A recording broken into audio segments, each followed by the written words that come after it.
Welcome to The View, where recruitment, marketing and society comes together. Hi, my name's Neil Armstrong from TribePad, and this is The View, where recruitment, people and purpose come together. This week I am chatting with Alan Walker, who's CEO from Udder. He's implemented, and his team have implemented more than 300 different talent technology systems into businesses in all sectors. So he's got a huge wealth of what goes wrong in implementation, what goes wrong in adoption, how do businesses and TA leaders get access to the resources they need to make sure they can deliver an ROI for the business. This is a really fascinating episode, and Alan's got some really useful insights into AI and how we get out of the downsourcing doom loop. So listen on, and please do share this episode with a friend. Udder help forward-thinking HR and TA leaders get the most out of technology. So Alan's quite a interesting statement for what you're helping. Why Udder? What's your role? How did you found the company, and what are you prioritizing? Oh wow, okay. So my role you talked about, I'm CEO of Udder, relatively recently appointed, but I was also the co-founder alongside Jeremy Russon. We founded the business back in December 2019. And I guess the reason behind Udder, for me personally, it comes from almost a pulling together of all the things I've done throughout my career to create almost the dream company for me. So I started out working in IT. I left school and without a degree and went straight into a youth training scheme. So the oldies behind us will remember those things. Yeah. And the one I chose was around IT. It was supposed to be a 2-year program, and I just took to it like a fish to water, so to speak, and blasted through the program in like 9 months. And I was very fortunate to pick up a job in IT. I'm doing IT support initially at the age of 17, and grew that to become at one point, and this is my one claim to fame from my career, I was the youngest IT director in the Midlands at the age of 21. Look at that. That is quite the accolade. Quite the accolade. There was even a little magazine article. I had it on my wall once. I stayed in IT for 7 or 8 years and really enjoyed it. And but then I got to a point where I was in my mid-20s, and I thought there was more to life than being under people's desks, sticking cables in the back of computers and in dusty server rooms and that kind of thing. Because, this is late 90s still, we're talking here, early 2000s. It was still quite old school, some stuff. And I decided to go traveling the world. And when I came back from my 2-year traveling the world, I worked around my local towns, Nottingham's, many recruitment businesses saying, hey, I want a new job, but I don't want to work in IT. Yeah. And every one of them said, we can get you a job in IT tomorrow. The market's booming. Yeah. And I said, I really, really don't want to. I want to do something different. And one of them offered me a job as an IT recruitment consultant. Ah, okay. That was how I entered the world of recruitment. And how different was that on day one? I imagine quite different. Crazy different. The biggest difference for me was, and I should have probably spotted this when I was having my interview.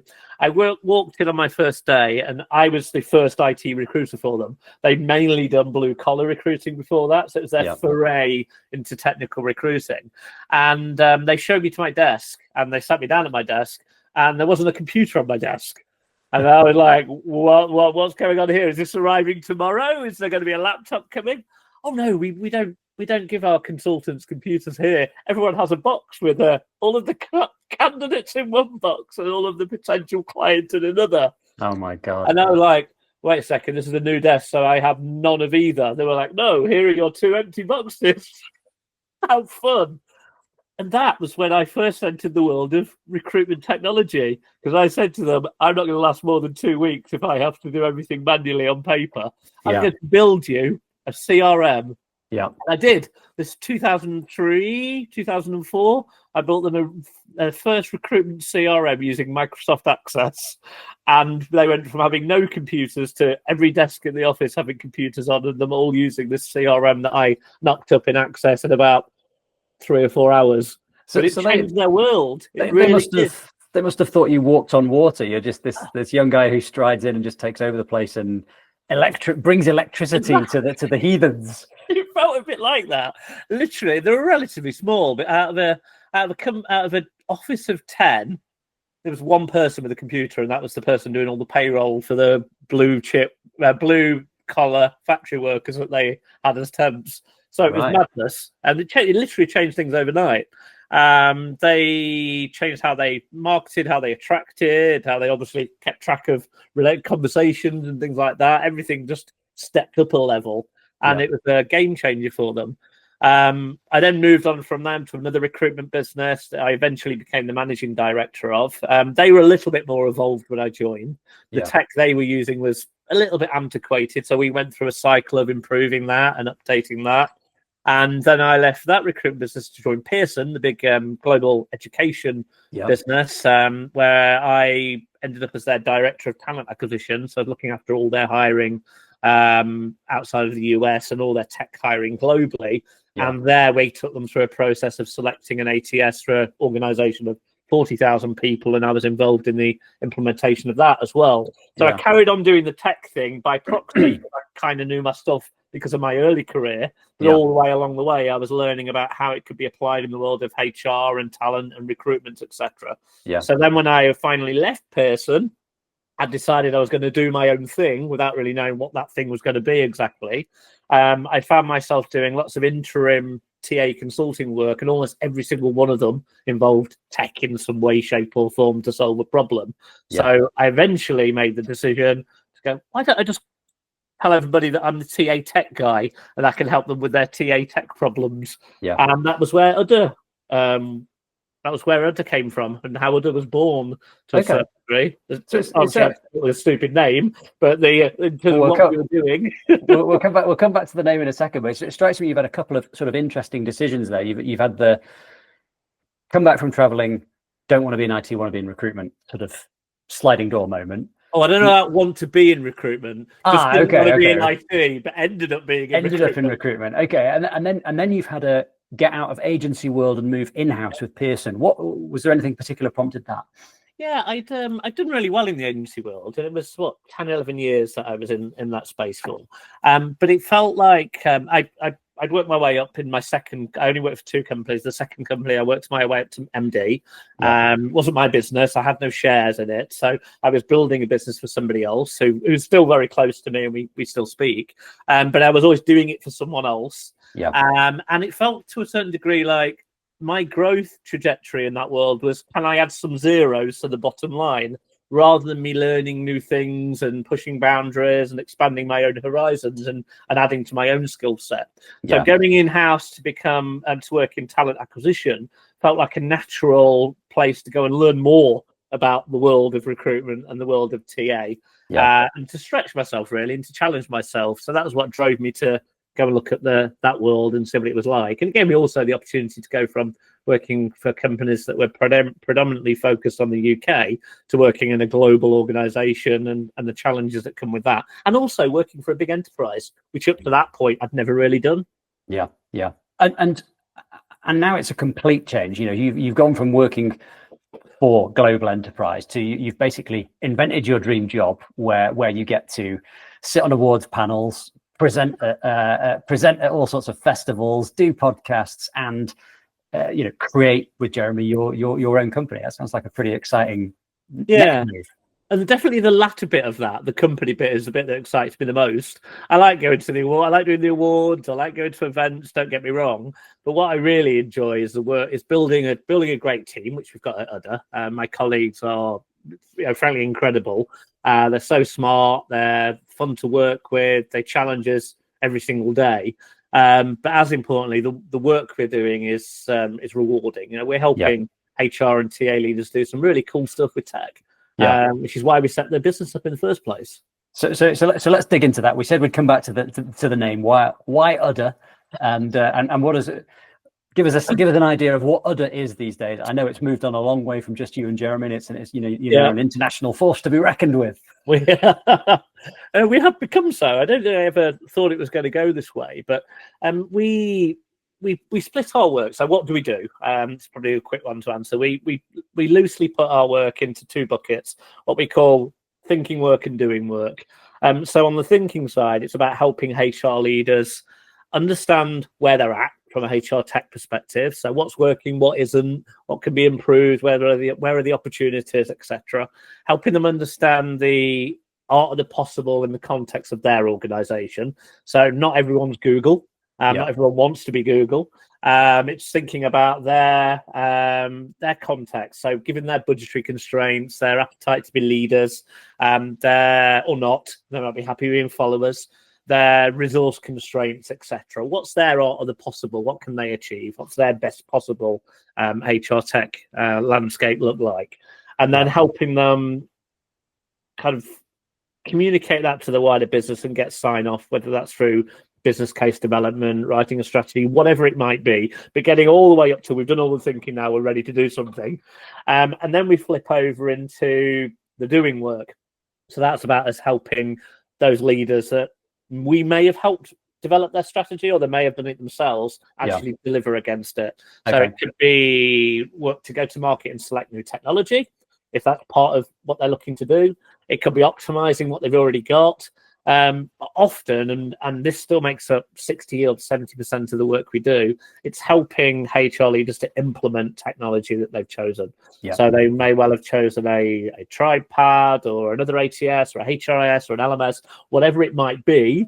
We help them to implement what they bought. And that sounds really simple, but often people buy things and then implement it badly.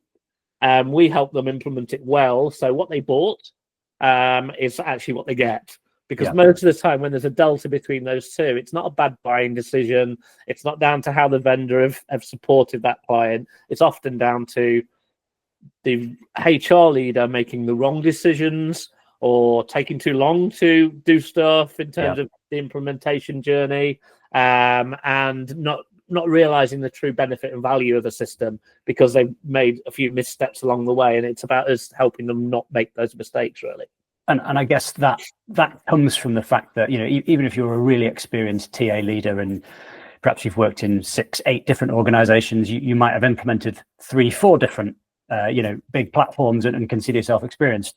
But I guess you and your team have done 300-400 implementations and therefore have the scars and the learning points, right? And I think also we've got the hyper focus on that stuff. The best PA leader, the best HR leader in the world, even when they've got a reasonable sized team, they still have business as usual to worry about.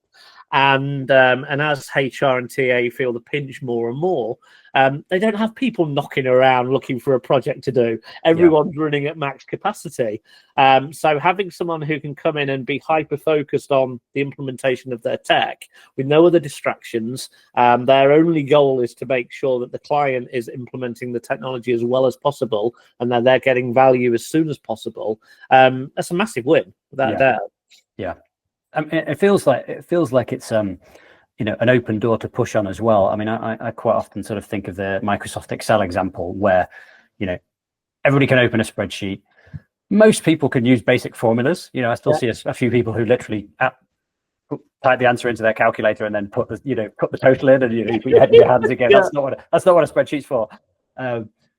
But then, the number of people who are actually using pivot tables and macros and VLOOKUPs and all that sort of stuff, you're getting down to a smaller population. And so even though there's all these hundreds of menu options and thousands of features, actually 99% of people are using 5% of the power of the tool.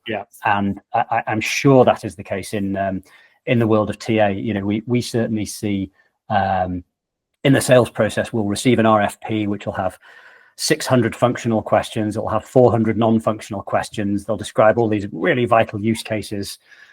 You win, you implement, you come back 6 months, a year later, and they're not doing 3/4 of the things they said were really important. And obviously, that's where the customer success team comes in there. But so how do you go about helping customers avoid that problem of saying they want a thing that does 1,000, a platform that does 1,000 things, but actually then only getting a benefit from a minority of what they've bought?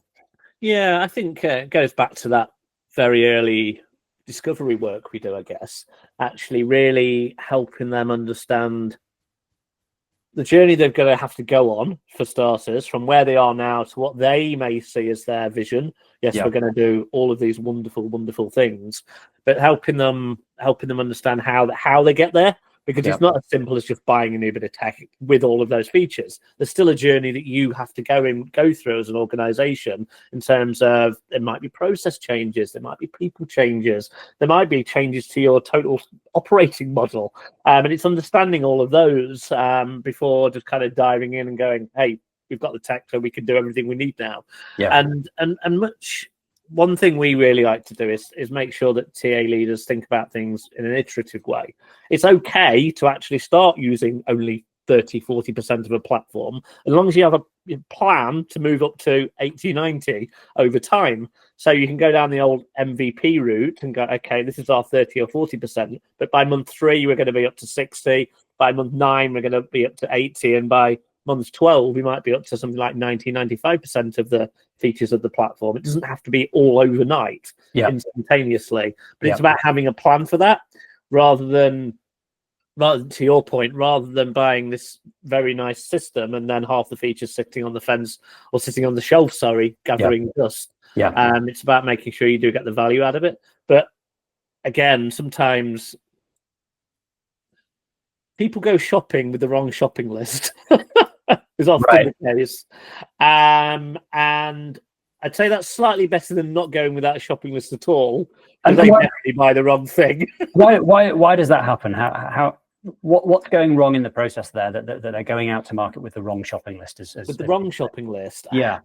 I think sometimes it's not spending enough time looking at their own organization. It's spending too much time looking at what others are doing. Okay. And not understanding what's right for them. I think it's really important to get, I said earlier about doing things in the context of your organization. So are you really going to be a leader, or are you going to be a follower? Are you as highly sophisticated and complicated as you think you are, or are you overly bureaucratic and you've got an unnecessary amount of steps, and that's why you're doing what you're doing? So I think it's taking a long, cold, hard look at yourself, and many organizations don't do that. I think buying new technology is a time to reset to a certain degree. You're going to be implementing a new platform. Implementing a new platform to do everything exactly as you did before is to a certain degree pointless. Yes, you might do it slightly quicker. Yes, the interface might look slightly sexier. Yes, your team might enjoy it using it slightly more, but the end results are probably going to be very similar if you're just doing exactly what you did before. It's time to, we say, it's not just a tech purchase. It's a whole change management thing you're doing here. You're changing more than just the technology. You're changing process, or you should be. You might be changing people to a certain degree, or at least changing their roles a little bit in terms of how they support the TA function. So it's got to be that whole kind of trifecta: people, process, technology, to get the best possible outcome of implementing a new bit of tech. And time to sort of sacrifice some of those sacred cows of, we've always done it this way. It's like, well, big time. And how do you get that balance right? I've certainly had conversations with customers where they just need to change the tech. They don't like what they're on. They think they've got their process all nailed. And sometimes get very frustrated that, well, our old platform worked on this way. Why can't you do it in that way? And it's you've chosen a new platform because you didn't like your old one. The flip side is, so look, now's a great time to revisit that process and make a change. And if necessary, blame it on the tech vendor that they can't, that you've got to make this change. If there's resistance in the organization to change, you can almost blame it on the tech vendor. I guess the flip side is the project scope balloons and becomes undeliverable because you're trying to get the organization to swallow too much change at once. How do you advise clients on getting that balance right of the Goldilocks amount of change? It's an interesting one. I think we're fortunate to a certain degree because we're seen often in this process as being an independent party. We're not the client's own internal team. We are a separate organization that's been brought in for our skill set and our experience, and we're not the vendor either. We're sat there in the middle as a neutral party, playing the Kofi Annan role to a certain degree, where we're supporting both organizations for the same mutual success, which is client implementing tech and getting the value they expected out of it, and the vendor having client getting the value out of it. They both want the same thing ultimately.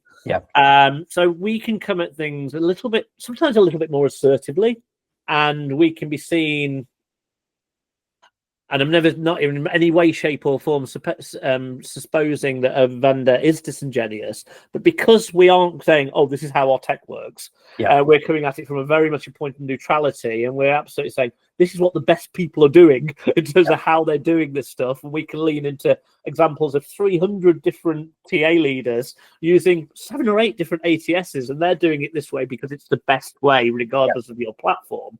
I think we can win that battle a little bit differently sometimes. And so that certainly helps. But ultimately, it's ultimately going to be around, let's properly look at the process and understand efficiencies, bottlenecks, all of that stuff. Let's really dig deep into it. And most consultancies like us, certainly, but also a lot of vendors have got people with those business analysis type skills who can help people do that. But it's making sure that recommendations are centered around evidence to a certain degree. You know what I mean? Not just going, we think, we believe, but actually digging deeper and going, if you change this, it will help your process be 5% more efficient, 3% cheaper, whatever it might be, 10% more productive. Giving them some data behind these things, actually having some substance rather than just a gut feeling, I think really, really helps. Yeah, and one of the challenges we often hear is that TA teams struggle to get what they see as their fair share of resource, whether that's time or money. From the board, they're often seen as an overhead to be squeezed. So where, in your experience, how have TA teams being successful in getting backing for a tech project, and B, then getting additional funding potentially for somebody like Udder to come in and actually make that implementation better? How are people making that case successfully with senior leadership? It differs, but it's ultimately about money in most cases. So what the CFO, CEO, who are typically the people who are signing these things up, even if it's not them directly, it's their functions departments, whatever. They care about cold, hard facts and numbers, which predominantly have a pound sign, a dollar sign, or a euro sign in front of them. So where possible, it's about demonstrating that how is this project, this investment, these folk with the silly name Udder are coming in to help us. How are they going? What ROI are they going to bring? Are they going to save us some money in the long term? So when we're doing the front end work, we do the consulting stuff, and helping people make decisions about change. It's very much around, ultimately work with us, and we'll make sure you make the right decision, which will de-risk the situation. But ultimately, because we have such good, strong relationships with the vendor market, we'll probably make sure you get a better deal as well. And then we'll help you implement it quicker. So you'll get ROI sooner. You'll start to get the value of that platform sooner. What might be a 9-month project will be a 4.5-month project with Udder, because we'll make you move through that really quickly. So you're often paying for licenses from day one, even if you've not gone live with many vendors. So actually we'll make sure you are going live far quicker. So you start to see the value of that investment in the new tech sooner. So it's often things like that. We talk about leaving BAU colleagues doing BAU rather than having distractions, etc., when it's which in itself can lead to more efficiency. So there's a ton of stuff around it, but investment in new tech is similar, really. What's it going to bring to the bottom line? Is it saving me money? Is it making me money? Is it making me more productive? Is it delivering a better experience for our leaders, our managers, our candidates, etc.? Sometimes people go, I don't give a monkeys about experience. What does that mean? Okay, well, if you deliver a better experience, candidates are stickier, which means they're easier to hire, which means we spend less money on advertising externally, etc., etc. So if you can drill everything down to its business value, ultimately, however soft some of those things and those benefits might feel, if you can drill them down to hard benefits as much as possible, or at least show you thought about these things, most business leaders will trust you. When you're going a bit soft and a bit woolly, that they're like, get to the back of the queue. Hard measures as you can to complement the softer measures like experience and user interface and all that kind of thing. Yeah, and that still seems to be something that I think that some TA teams seem to struggle with in terms of getting the hard numbers of this is why this is a good investment for the business, rather than just I'm busy and I need a new tool. Yeah. I think those ones that it used to be really easy to win the battle when you spent an absolute fortune with agencies, didn't it? Yeah. Because you'd go, okay, well, we're spending at the moment £1 million with agencies. If this tool helps us reduce that cost by 30%, there's a £300,000 saving every year. Yeah. And that used to be a real blunt instrument that people would use. And it worked for a fair while because people, I think, agency use has slowly reduced over time.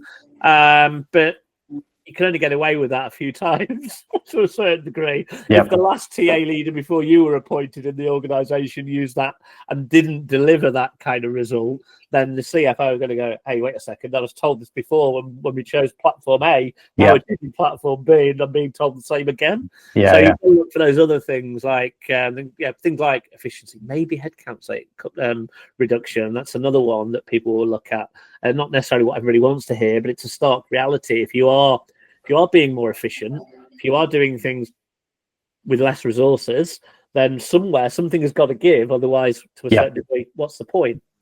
Yeah, absolutely. And do you, is there a danger there of sort of turkeys voting for Christmas and therefore people not putting forward good, innovative, resource saving measures because they're in fear of their own, department size? I think it's always a consideration, isn't it? Maybe we don't work with those leaders because those leaders aren't going to bring us in either. I'm sure it happens, absolutely. I think it's less likely to happen at the CHRO or TA leader, TA director, head of TA level. More likely to happen within their teams, but it's a consideration, certainly. But I think anybody who thinks like that, particularly in today's world, as a TA leader or HR leader, will unfortunately get quickly found out. So let's talk briefly about the flip side of the coin, because I know you also work with tech vendors. So I wonder, the other side of the equation, what do tech vendors get wrong when they're approaching HR and TA teams that frustrates you? The biggest for me, and this isn't a catch-all by any stretch of the imagination. Many vendors are really good at this stuff, but where I see vendors go wrong, it's I think some of them can be very arrogant that they know best. Right. More so than the in-house TA leader or HR leader that they're selling to, who may well have been working in their space for decades and have a great team, great experience, great track record, and really know their space inside out and know their company inside out. And sometimes there can, from certain vendors, be a little bit of arrogance, like, hey, we're cool tech bros. We know how to do it better than you because we built a HRIS 2 years ago. So clearly we're in a better place. And that and they might be right sometimes, because 20 years of experience doesn't mean necessarily 20 good years of experience. It could be 20 times 1 year of terrible experience. But it's not the point. It's how that comes across, I think. And if you're working with an experienced leader, I'm not saying you should be doffing your cap to them and going, you know everything. You should be doing a bit of a challenge yourself, without a doubt. But I think you can do it in a certain way without coming across as patronizing. And then you've got to get that balance right. So I think there's that. I think the other piece that I sometimes see with vendors is that they're off building really cool stuff. I nearly said a different word begin with S, but I don't know whether your audience are prepared. No, that's fine. We can say that. Swear words. Okay, they're building cool shit, and they get very, very excited about this cool shit, and they then go out to their either existing client base or potential clients and go, "Hey, we built this really cool thing. What do you think?" And they get a very lukewarm reception because they've in essence gone away and built this cool thing without consulting their clients or actually seeing whether they're going to be remotely interested in it. But they built it because they're tech geeks. I'm a tech geek, I get it. And sometimes just having that listening post, really spending time to understand what do your clients need rather than what cool thing do you want to build, it's so important. You would have thought in 2025 that's how all vendors work. They listen and then they build, but there's still many who build things because either a handful of clients said they want it. Yeah. So let's build it. Or they just think it sounds really cool, and if we build it, they will come. But often you can end up with a very empty space sometimes when you do that approach. I think it's really important to build what your clients really need. Absolutely. And I mean, interestingly on that point, right, you talk about the tech bros building cool stuff. Clearly you've seen 100 different tech buzzwords come and go, and AI is at the top of the list right now that everybody is buying, building, investing in, whatever. What's your take on a sensible reality of how AI is going to impact talent acquisition in particular? So I've been in this space for what feels like donkey's years, which probably is. It's probably at least it's a couple of decades now. And I've been in and around technology for getting on, well, no, pretty much 3 decades as well, because I started working in the space when I'm 17. I actually haven't ever got as excited as I have now about anything before the latest version of AI came out. Because I think that's really important, isn't it? AI has been around for decades. In fact, back to the 70s to a certain degree, depending on what interpretation of AI you use. It's more about generative AI, large language models. What happened when basically ChatGPT was released in November 22? It's everything since then that's getting people very excited.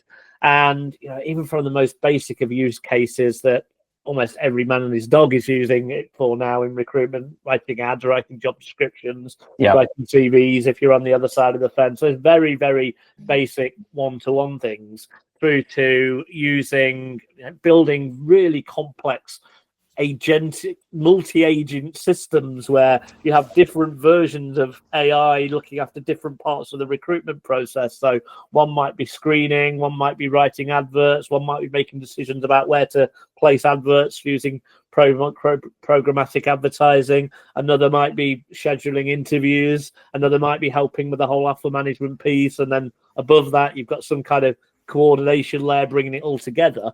That kind of stuff genuinely gets me excited.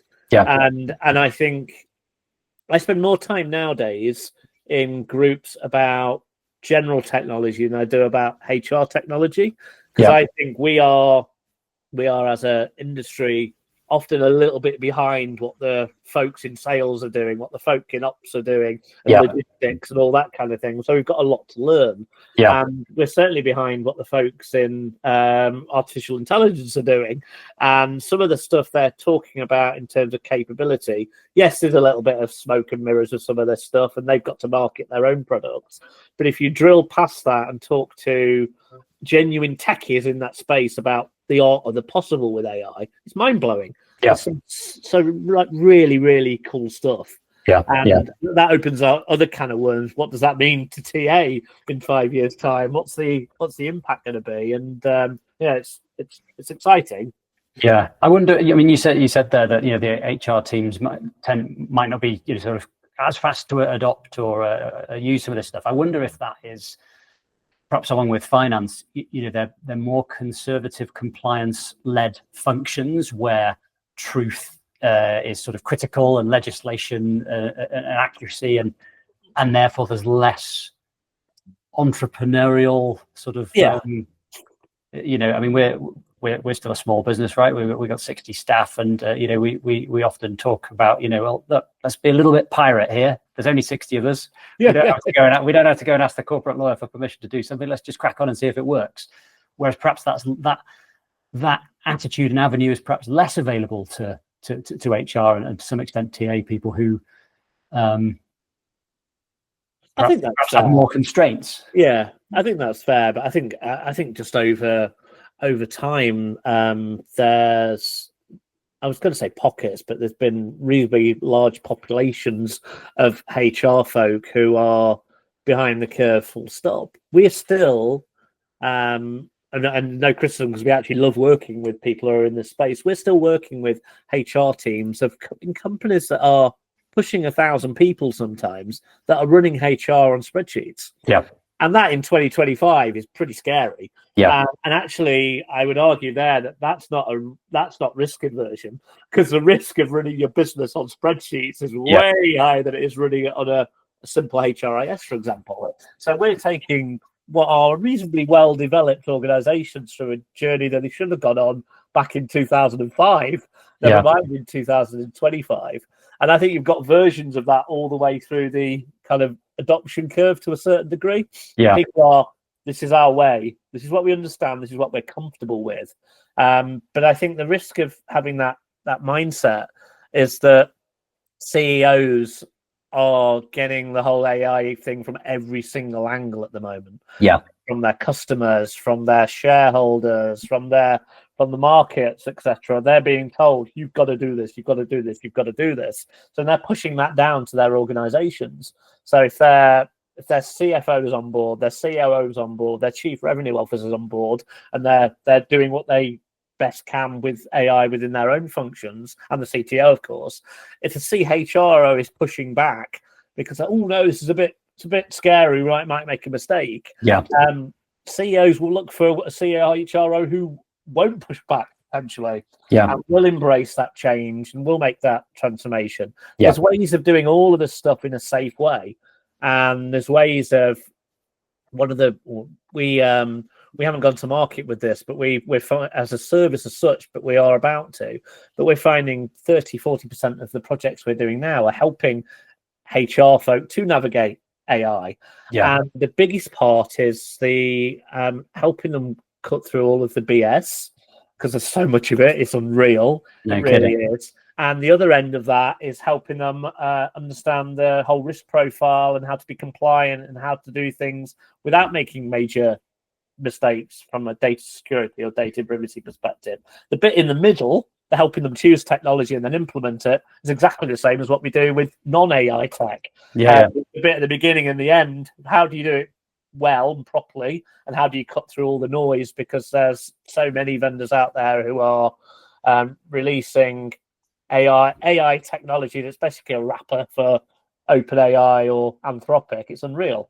Yeah, there's going to be loads more of that, I'm sure, during this year and next year, and undoubtedly things will get smarter and better and faster. But I think there'll be a whole load of snake oil merchants found out, and probably some great ideas that don't quite make it either, because there's just so many good ideas and there's only so much time and money for people to be able to buy stuff, right?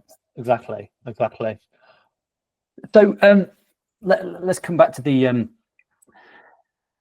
we were discussing earlier about it can be a challenge to get hold of resource, and you described there a world where the CEO and the CFO, they're trying to drive the business forward. They're in a tougher economic environment. They want efficiency. They want more for less.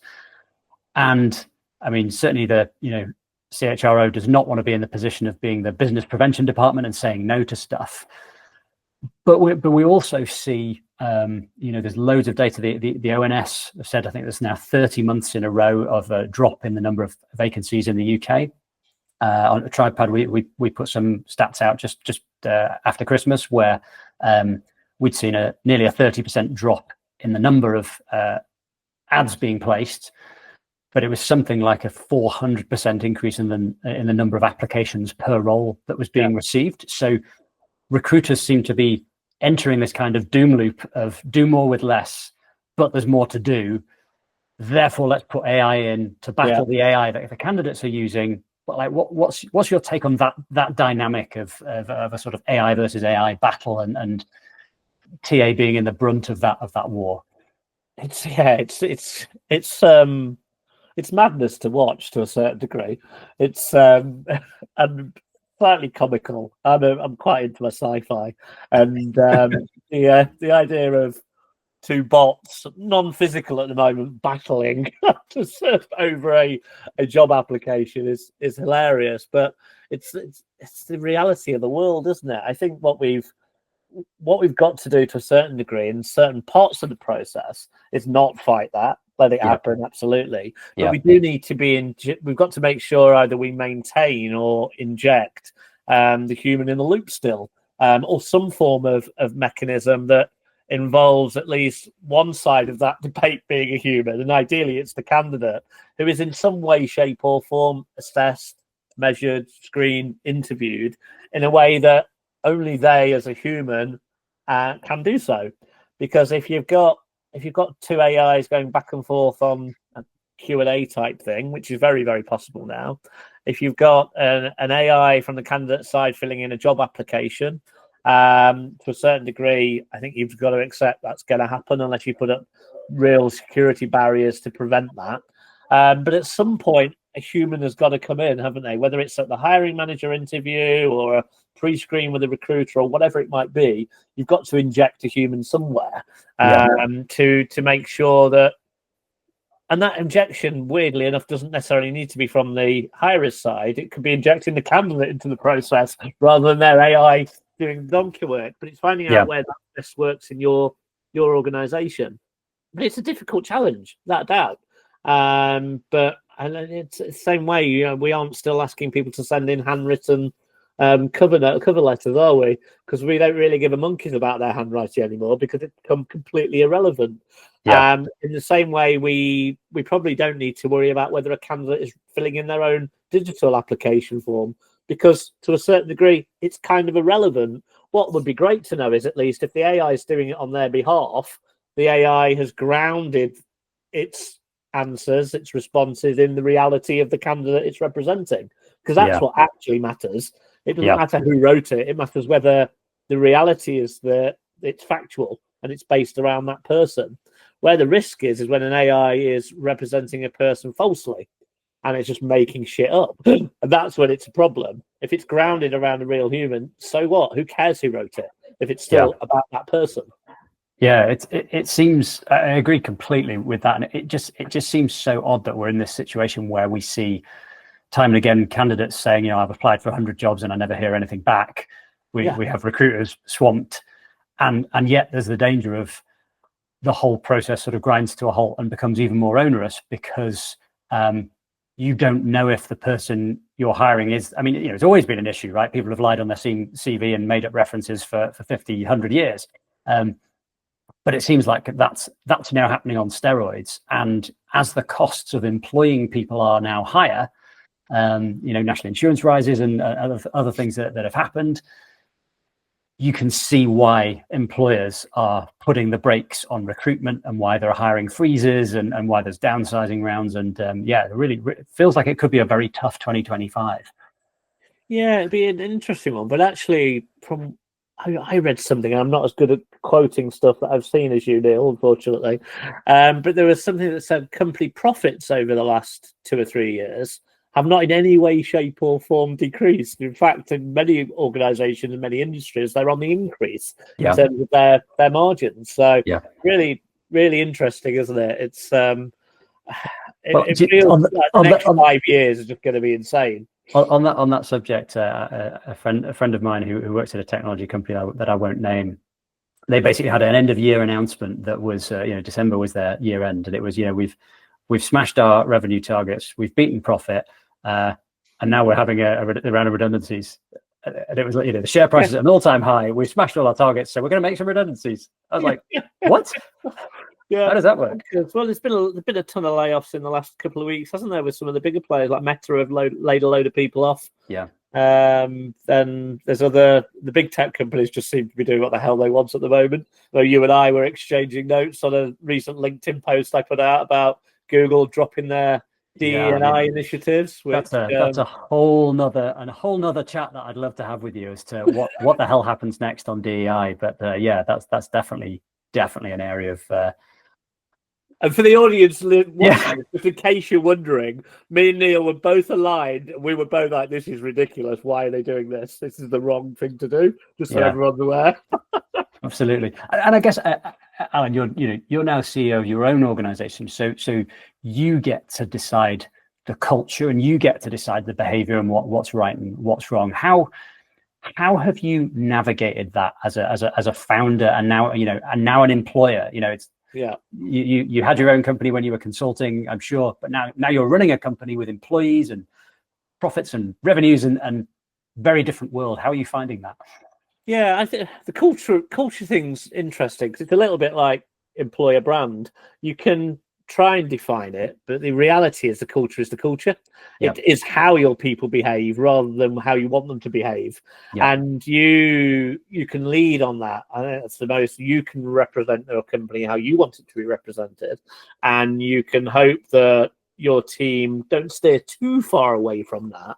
But unless you get into a real kind of command and control quite culture, there's a certain degree of organicness, if that's even a word, around your culture. I think we're pretty simple as a business, which helps, with me being the CEO. And we try and say from a work perspective, if you do really good work, everything else will sort itself out. And it's worked to get us to where we are. We've built our business massively off the back of referrals, of recommendations, of introductions, rather than having a massive commercial team, because we've done really good work and people point people at us. It takes you only so far when you're really trying to scale, but it's got us to where we are today. We're a team of nearly 30 people. We've done pretty well off the back of it. So there's that do good work thing, which is a thing that I won't in any way, shape or form back away from. We've got to be doing really good work.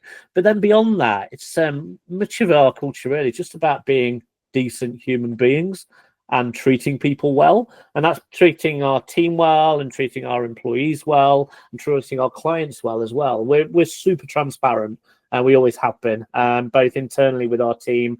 We're 5 and a bit years old now, and I don't want to pretend that that's been a smooth sailing, perfect diagonal line from zero to where we are now. Of course, there's been blips along the way. We've had good. Well, we think more on a quarter basis. We've had good quarters. We've had bad quarters. We've had tough quarters. Certainly in the first couple of years, there was moments when me and Jeremy were like, "Are we going to be able to pay the mortgage this month?" It's really difficult early on. The proper founder experience of, oh my God, there's not enough money in the bank. But we did it all. We've had no investment. We grew the business from literally, actually, I tell a lie, me and Jeremy both put 500 quid in at the beginning. That was our investment. Everything else has been entirely organic. We had to live and breathe by our business, truly. Being profitable from pretty much day one, we've had to make sure. But we've not ever backed away from that treat people right thing. And I think it's just so important for me. My integrity is one of the most important things for me, and making sure that we can be seen as a business with integrity is super important. How individuals interpret that in terms of how they do their day-to-day jobs, to a certain degree, doesn't matter, as long as people can't ever question my or our integrity. You set the tone, don't you? And so if you could, if you wind back 5 years and 30 employees back to the founding months, is there anything you'd go back and do differently? Do you know what? I'm not sure there is. I think I've enjoyed the journey, and I've enjoyed the peaks and troughs as well. I think that there was a couple of things we experimented with early on in terms of saying we're good at this, or these are services that we offer, that have transpired as things that people just frankly aren't interested in, and we probably could have stopped telling people we did those things a little bit earlier on. But I think in the grand scheme of things, it's not really much I would have changed. We've been very fortunate that we've made very few missteps in terms of hiring. 95% of the people we've hired are still with the business, which is great. And we're surrounded by talented, fun, creative people that I wouldn't replace any time. I think people always say that, go back 20 years and look at your career. What would you tell young Alan? And I'm like, well, it wouldn't have mattered, because I don't know whether I'd have listened anyway. And it's worked out all right. So why would you have done anything different? Okay, exactly. Oh, I love that. And it's I totally agree with the whole point about transparency and employee tenure. I think says a lot about the quality of a culture and the leadership. So I guess my final question then: why the name Udder? We've got to get to that. I knew this was going to come up. I'm still not quite at the point of making up some nonsense and saying we hired a very expensive branding agency. So I'll tell you the truth instead. So when I was sat in the middle of would have been actually tail end of 2018, because I had about 6 or 7 months of using the Udder name when it was just me on my own, really, before I decided to beg Jeremy to come and join me as co-founder. But I wanted a name that was short and snappy. I had the Ubers of this world running through my head. Something that stood out, didn't necessarily mean anything, but people would remember it. So I was sat in front of my laptop one evening, in front of the television, watching some rubbish on the telly, just typing random short words into a domain name generator, not generator. One of the I know what you mean. Registration place. I think it was 123.com or something like that. Yeah. And I was typing words in, and almost every word, because it was short, had been taken. Certainly the .coms and the .co.uk's and the IOs of this world, almost always taken. And then I glanced up and I was watching the television, and an advert for Ambrosia custard came on the screen. Fantastic. And the advert ran, and at one point the camera panned down to the cow, and its udders were in shot. And I'm like, udder? Udder's an interesting word. And I typed in udder, and udder.com was gone. Not surprisingly, a dairy had registered it. But weren't actually using it. They'd only registered it. I was like, damn. And I think they were offering it for sale for something like 30 grand. And I didn't really have 30 grand knocking around at the time to buy a domain. So I was like, oh, that's a shame. But the website recommended a different domain extension rather than .com, and it was .rocks, ROCKS. And I was like, Udder rocks? That sounds like a disease to a certain degree. I was like, like gallstones or something. But then I kept saying it like Udder rocks. Udder. We will rock. We're going to definitely rock. And I started thinking about the word udder and milk and goodness and all of that kind of thing. And I was like, why not? That's it. Yep. Let's go with it. Why not? Register the domain, register the limited company the next day, and that was it. That was the start of the journey. And the rest is history. The rest of history. Oh, and actually, you said earlier, was there anything different that we'd have done? Another thing that we did in the very early days of Udder is we lent a little bit too much into the whole milk thing. So we used to position some of our consulting services as being semi-skimmed, full fat, or cream, depending on how much you wanted to buy. Yeah, didn't really land that, so we pulled away from it. I can see why that seemed like a good idea at the time, but it seemed amazing at the time. yeah, fantastic. Alan, thank you so much for sharing your time, your story, and your take on what's happening in the world of TA at the moment. Really fascinating. Definitely come back to you for that chat about what the hell happens with DEI next. I think that's a definite conversation. Excellent. Been an absolute pleasure. Thank you, Neil. Cheers, Alan. My thanks to Alan Walker from Udder. Had some really interesting thoughts there about how TA leaders can get the most out of technology. Please visit tripad.com/theview, where you can register for updates, subscribe, and see all of our episodes.